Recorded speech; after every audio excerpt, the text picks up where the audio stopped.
Oh, you're so lucky. There's that better.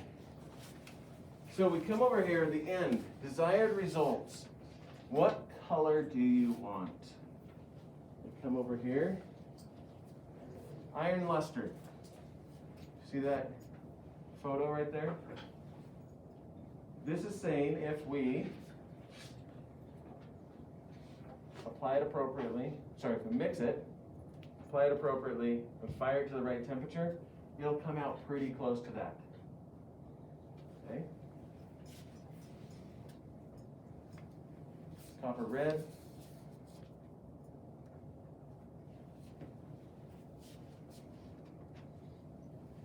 Sapphire float. There's a whole bunch of different ones here. So how do we know how to apply them? Well, we read. On the labels here it says, shake well, apply 3 coats, and fire to cone 5-6. Now, here's a thing for you. Always and forever, you take this bottle, you tighten it, you put your finger or thumb on top, and then you shake it. Okay? If, and I don't have any empty bottles to, now you know what's going to happen. If it goes like this, and you go to shake it, and then the rest of it falls out, that's a problem for a couple of reasons. One, you just wasted glaze. Each one of these costs about $18.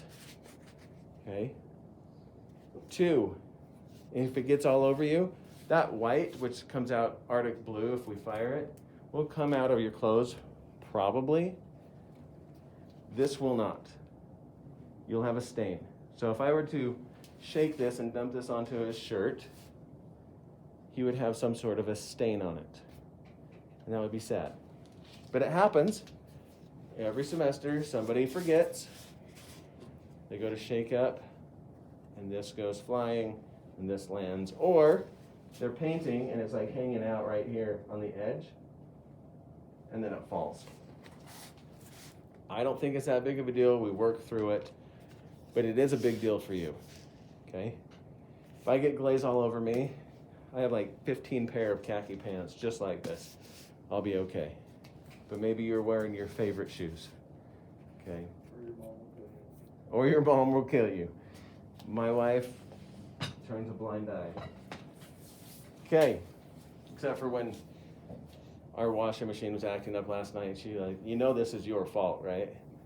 I'm like, well, why is that? All the dirt you track into our house. So. Anyway, so materials mixed together, applied appropriately. So let's go back to reading. We shake it well, so we check our lid. We shake it, and then we apply it with 3 coats.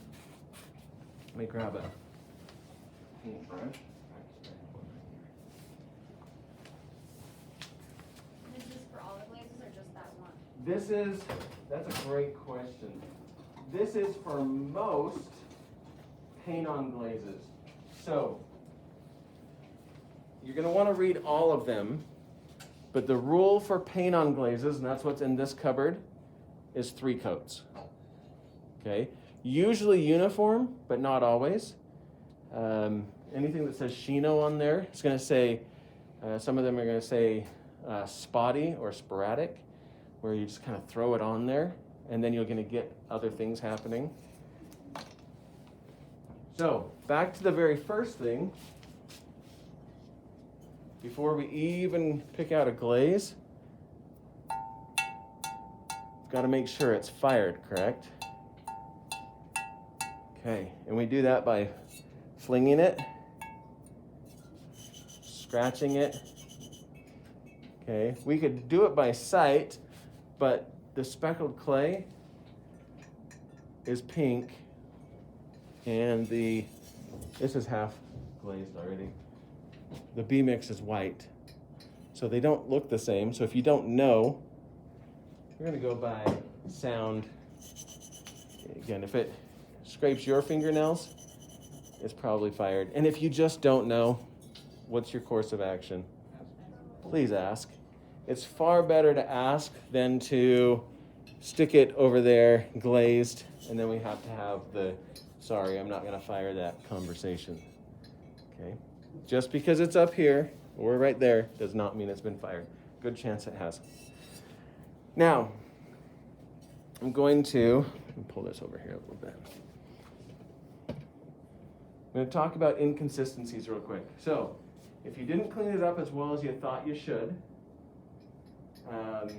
you have a little bit of things, there's a couple of things you can do. And this is what I was talking about, handles. So, because your handle peeled off, right? Right? Is that yours or yours? It's yours. Okay. Well, you can glaze it like that. It's not a problem. But if you don't want to, what you're going to do is you're going to take it and you're going to break it off. And then I have some sandpaper, little squares right over here in this bin, in this drawer. Right there. These are diamond bit sandpaper, okay? And what you're going to do is you're going to take that area that needs to be cleaned up.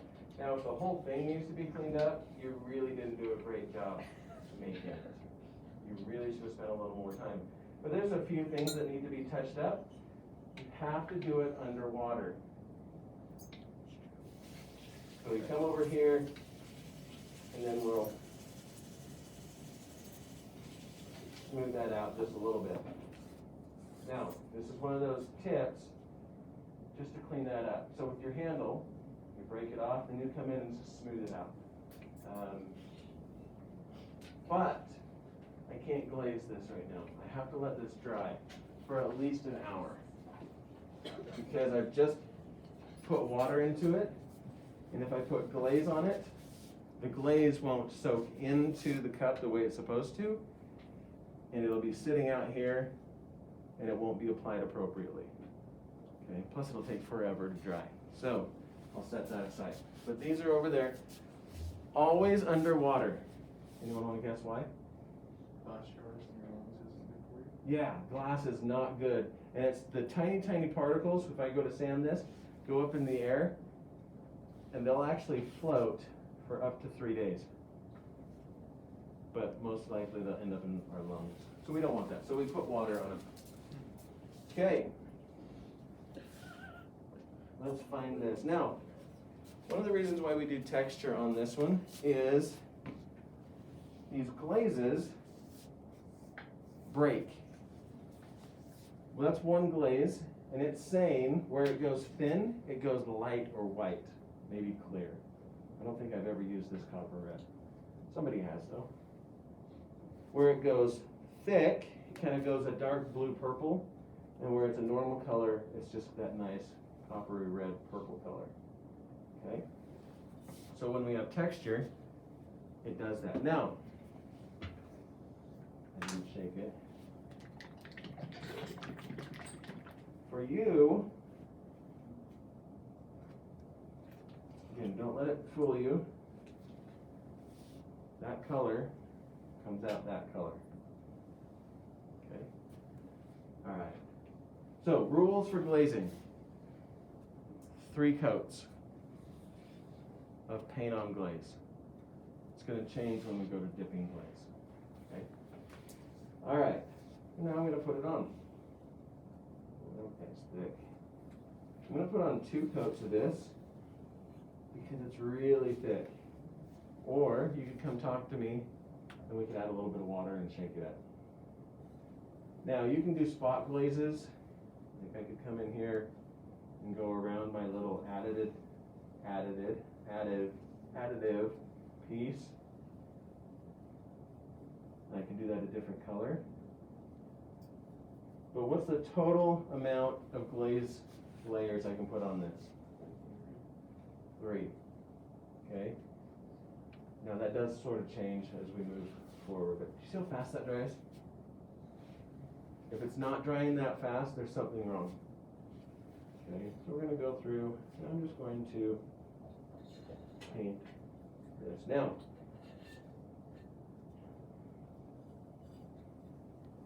for you, you may have an idea of what you want your pieces to look like, but don't know how to execute it. What you should do is kind of write it down or get a clear idea of what you want to accomplish, and then let's talk about it. Remember, these are your pieces. You should glaze them the way you want to, but the rule is 3 coats. We're not going to get crazy with our glazes. If you know anyone in ceramics 2 or 3 and you see them doing something that I tell you not to do, please don't do it. The reason for that is they have a better understanding of how to glaze, and we want you to just understand glaze. Okay? So there's 1 coat. If I want this to be food safe, I have to glaze the inside. But that brings us to this. If I want, I'll take that and I'll wash that out in a minute. I can turn this into a 2-color piece.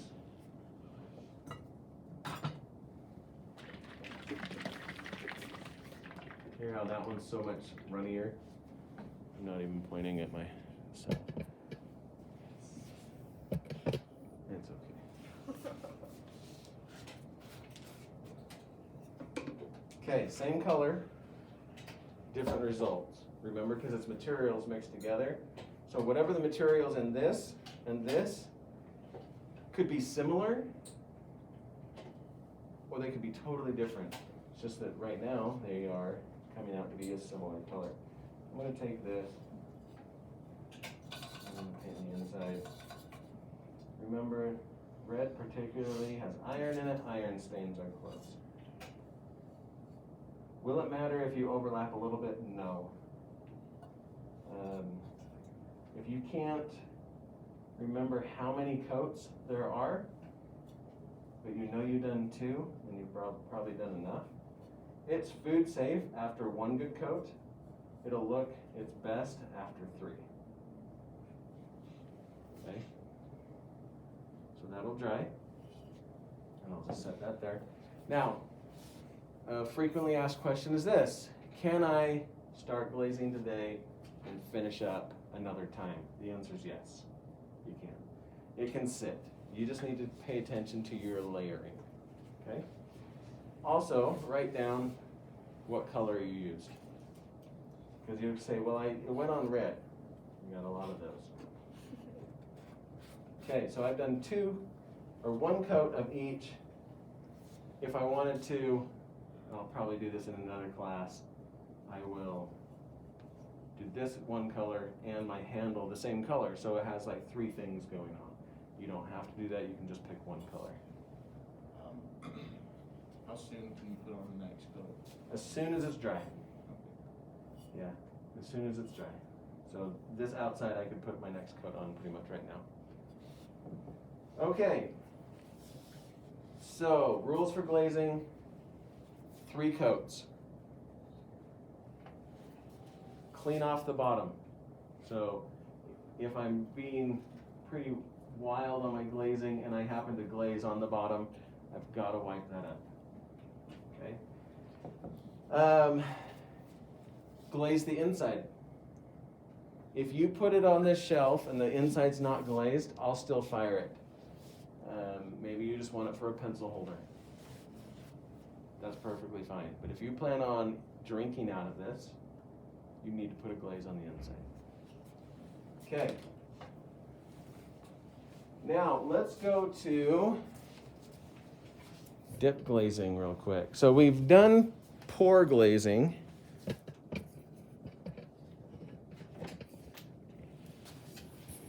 And we're going to talk about dip glazing.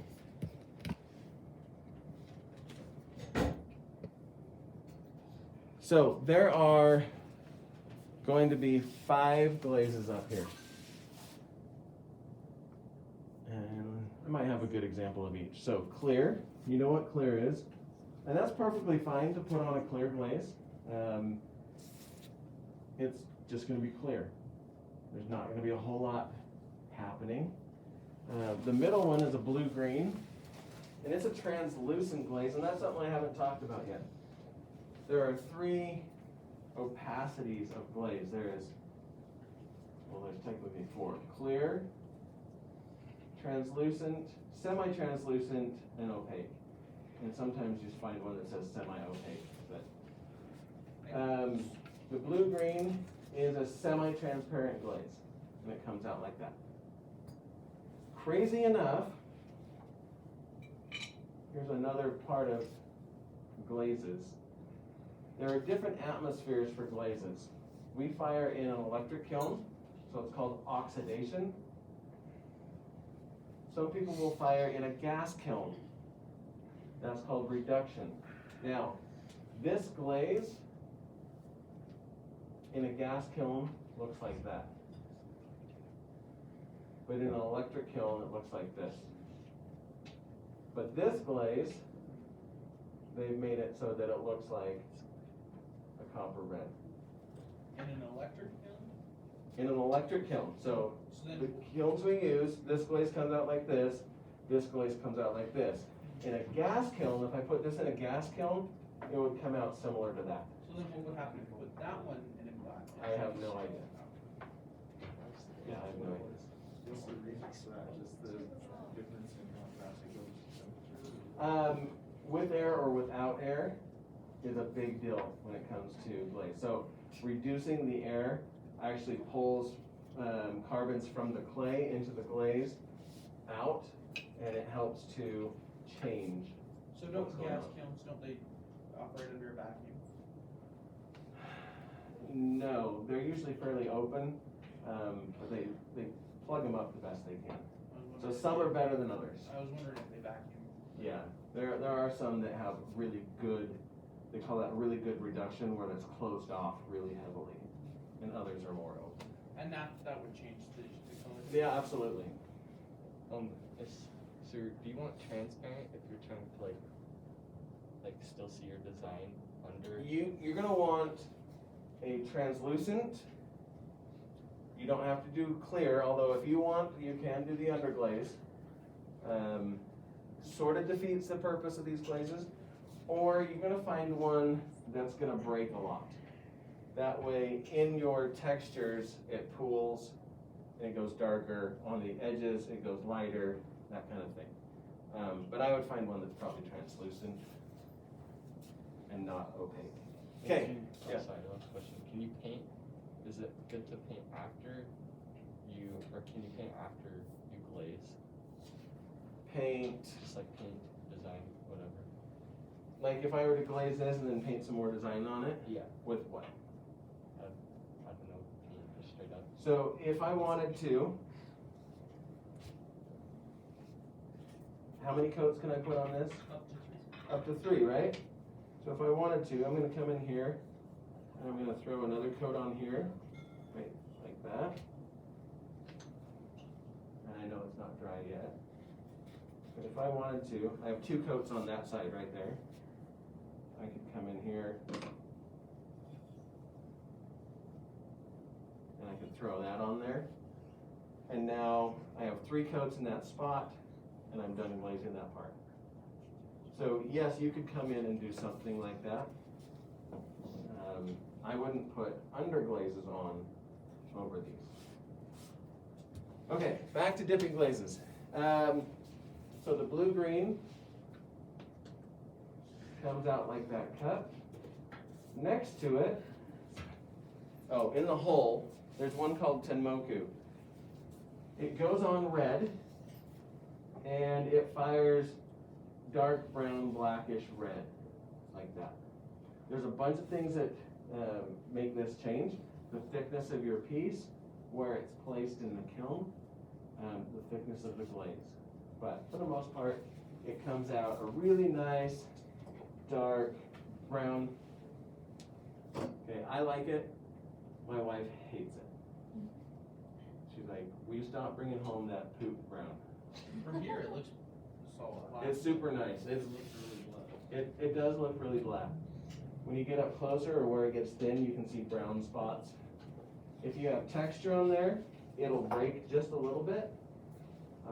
It's a great glaze. Now, I pick all my glazes so that they're stable. Stable glazes are important. Stable just means if you mess up a little bit, it's not going to mess up. Okay, so if you put on 3 thick coats instead of just 3 normal coats, because you don't know, right? Most of these glazes are going to come out just fine. Okay, so that's Tenmoku. Oh, sorry, let me move this. This is blue-green. Tenmoku, bright blue, and yeah, and lapis blue. So bright blue looks like this. Okay, and lapis blue, well, that's also bright blue. So I don't know what they did here. Maybe it went on just a little bit thicker. Okay. I have a question. Yeah. Do they make like a glaze that is like a color shift, like depending on where you look at it from? Oh, I'm sure somebody has. I'm sure. So we wouldn't have anything like that. No. About, when was 9/11? 2001. So Brian Jensen, he's kind of my mentor from UVU. This isn't the color shifting, but it's a cool thing. He had been doing glazes that were glow in the dark. So full temperature glow in the dark glazes, not like a paint. You could eat out of it and it would still glow in the dark. And they used phosphorescence, the stuff that's in our, I don't know if I have one in here. Like glow sticks? Glow sticks, the stuff that goes into exit signs. So he was doing that.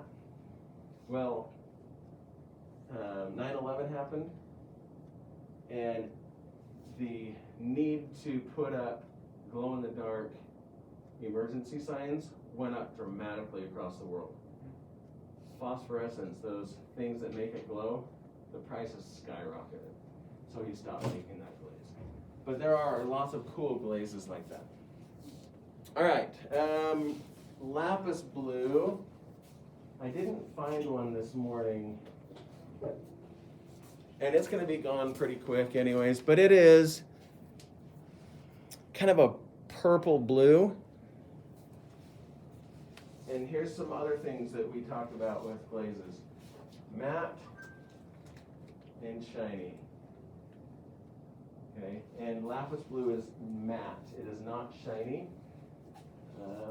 Yeah, I don't see any. Usually that's abnormal. Okay, but that's what will be up there. Now, I have other buckets down on the ground that aren't for you. Okay, they're less stable glazes. They're for people who have learned to glaze. And we'll kind of go from there. So, up on top, blue, green, Tenmoku, bright blue, lapis blue, and clear. Plus you have all those colors up in that cupboard. Okay? So let's dip something in this blue-green. And again, as you're doing these and you're getting these grand ideas and you're like, could I do this? Could I do that? Please run them by me. I might say yes, I might say let's modify that, or I might say no. Okay? And if I say no, I'll give you a reason why. If I say let's modify it, I'll probably tell you why. But I don't want you to overdo your glazing and it ruins your piece and it sticks to my shelf or it's really ugly or something like that, right? We want you to take home your mugs that hopefully you worked hard on, that you're fairly proud of, and then you can drink out of them till your little brother or sister breaks it. Or at my house, my kids. Okay, we're gonna mix this just like we mixed the clear. So there's the blue-green.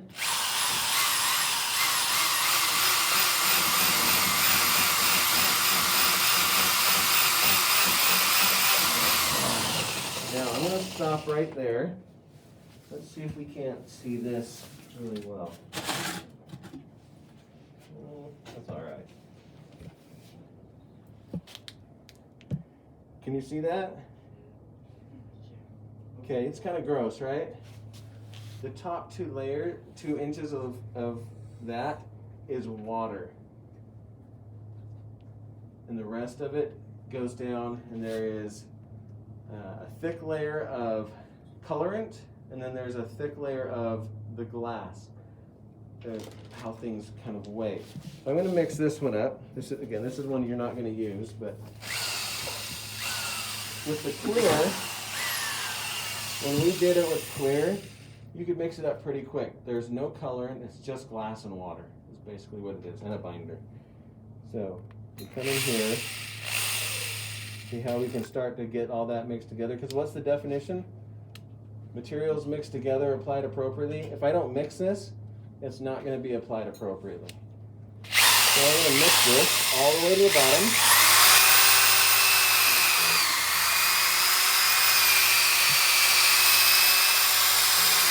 This guy hasn't been, I don't know why glazes are guys, but this guy hasn't been mixed in a long time. It's pretty thick. So I'm going to spend about 35-40 seconds mixing it.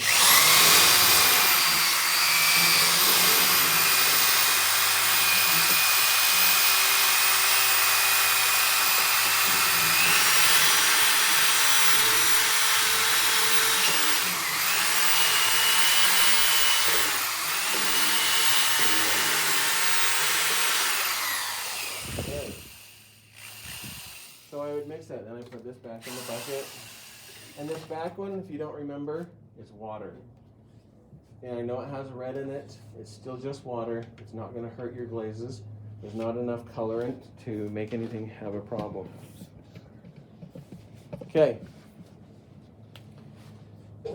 Here's a rule on dipping. First rule, if you didn't see somebody mix it, it needs to be mixed. Second rule, if you don't trust the person who just mixed it, mix it anyways. Okay? And that's perfectly fine. If I just mix this and I dip something and you're 5 seconds after me, it's mixed correctly. Okay? But if you don't trust that person, grab the mixer, mix it up. Okay? An unmixed piece will cause problems. You'll have weird things. And someone will do it. They won't mix the tenmoku. They'll dip it in. It'll come out. It'll look red. Half of it will have glass on it. Half of it will have the colorant on it. And half of it will have very little on it. And it'll be kind of ugly. So make sure you mix. Now,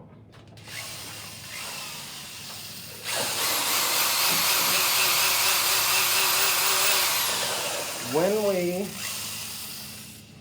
go to apply,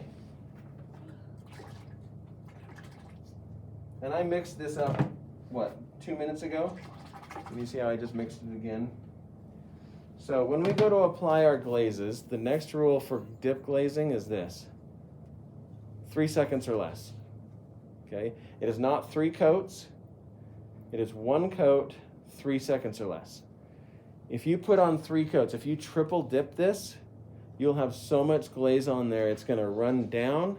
It's going to stick to my shelf. When I pull your cup out, it's going to grab hold of my shelf, and it's going to take big chunks of your cup with it. Okay? So, if you make the mistake and dip it once, and then you just think, oh, I'm just going to dip it again, and then you do, and then you think, oh, that was really kind of silly of me, come talk to me. There are ways to fix those problems. You're going to have to clean it off. You're going to have to let it dry, and you're going to have to start over. Is basically what that is. Okay. So we have our mug. Right? Try not to do this. Okay, if I fill this up, especially if we get to bigger pieces, if I fill that up with glaze, my handle might break off. So, kind of go from here and just hold it. Now, options on glazing a mug, I'll just throw them out there. The whole thing as one glaze. You can pour into the inside and pour out. You can dip the outside. That's a little sketchy. Okay. You can paint the outside, pour on the inside. You can dip everything and then dip the handle. Okay, there's a few things you can do here to make it just a little bit more unique. I'm gonna just dip the whole thing. So, I've got some tongs. I'm gonna put them most of the way down, and I'm gonna hold it. It's like a handshake, okay? And as I do it, it's really important that you're confident. Now, we don't do it up here. The reason is if we dip this and fill it up, and I try to pull this out, if that's thin right there, it's going to break. And I do that not as often as I have in the past, but when I'm making bowls and I'm just flying through glazing, sometimes I have bowls that are pretty thin, and I fill them up, and it just cracks right through, and it's sad. Okay, I'm gonna hold it like this. Put this in so you can see it really well. I'm gonna put it in an angle, it's gonna fill up, shake that around, and pull it out. Now, I just mixed this up this morning, and that seems just a little thick. It'll be okay. It's a good glaze. It's a good stable glaze. A couple of reasons why I can tell you it's thick. It should be almost dry by now. Okay? So it's just going to take a little bit longer. Now, we don't touch wet glaze. Now this is the bottom, so I'll touch it. But you see how it makes it kind of gummy or goopy? Okay, if you're like, oh, I want to fix that rim right now, and you come in here and you're like this, you're never going to get it fixed. You're going to make it worse. So what you do is you wait for it to dry, and then we assess the problem. And a lot of times when it's dry, you can come in and kind of buff out anything that's a problem. Okay? Or you can come over here and get a paintbrush and add to it. Now, you see the little bubbles? Okay, a lot of that happens because it's a freshly mixed glaze. I literally just mixed it, strained it this morning. If you can see glaze underneath it, do you see how this one doesn't have glaze underneath it? Yeah, that one. You can kind of see a red spot or a pink spot. I'll need to fill that in. But the ones that you don't, and you can see glaze under it, you don't need to fill it in because it's just going to melt. Not a big deal. If it really worries you, wait for it to dry, and then you're going to kind of buff it out. So that's a thing for you. Okay, holding that, I'm going to set that right here. Open that up. I'm going to rinse these off. I'm going to put my lid back on. Now on Wednesday, I'll do another quick demo on glazing. Okay, not this drawn out, just to remember this, remember this, remember this. Okay. Now it's getting dry.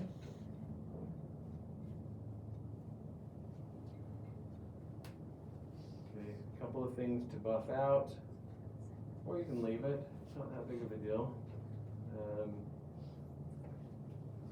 We're going to grab a paintbrush.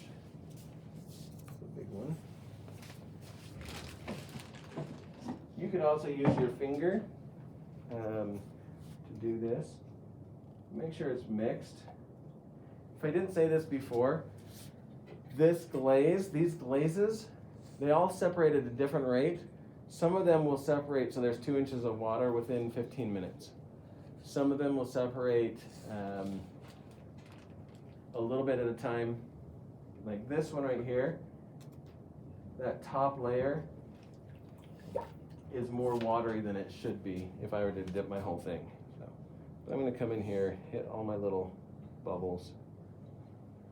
And again, if you're thinking through something, you're going, I don't know, come talk to me. Let's walk through it. It's your project.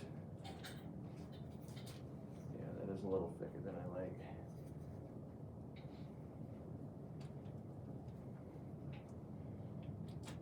Okay. Make sure that when you're done glazing, you put your glazes back with the lids on, and that you put your lids back on up here. Okay, is there anything on your sheet that you want me to cover that you think I didn't cover for glazing? It's pretty self-explanatory. The very last thing, that bottom's gotta be cleaned up. So we take a bit of water, you can do this by the sink, there's usually a bucket up here. And I take a sponge, it's dry. I'm just gonna start to wipe that off. Now here's another tip for you. Do not set your rim on the table. Okay, if you do, you will crack the glaze off of the rim. If you feel like you need to set it on the table, come over here underneath this table here. There's a bunch of these little foam pads. You can set it lightly like that and clean that off. Now, remember when we made our mugs, we cut it at an angle, right? You need to come in and clean this up so that there is a line of clay all the way around. So that when you set it down on the table, you can see a small line of clay.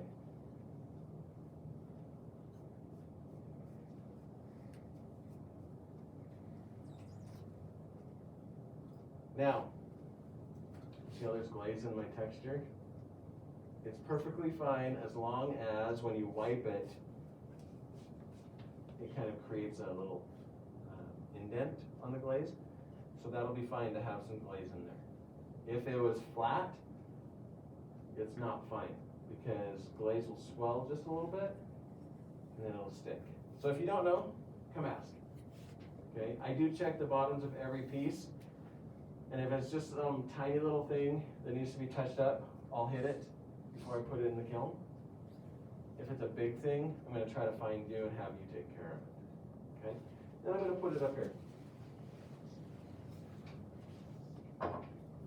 Okay, it doesn't matter what shelf, set them up there. I'm going to do a glaze firing tonight. And I'll do a glaze firing tomorrow night if there's enough pieces, or Wednesday if there's enough pieces. We'll just keep firing and firing and firing. Any questions on glazing? Okay, let's head to the back. What time do we get out of here? Half an hour? We're going to start on our throwing. We're going to finish up our throwing on Wednesday. We're going to start on our handle project Wednesday. Finish that up on Friday. So let's head to the back. Bring a chair. Bring your notes.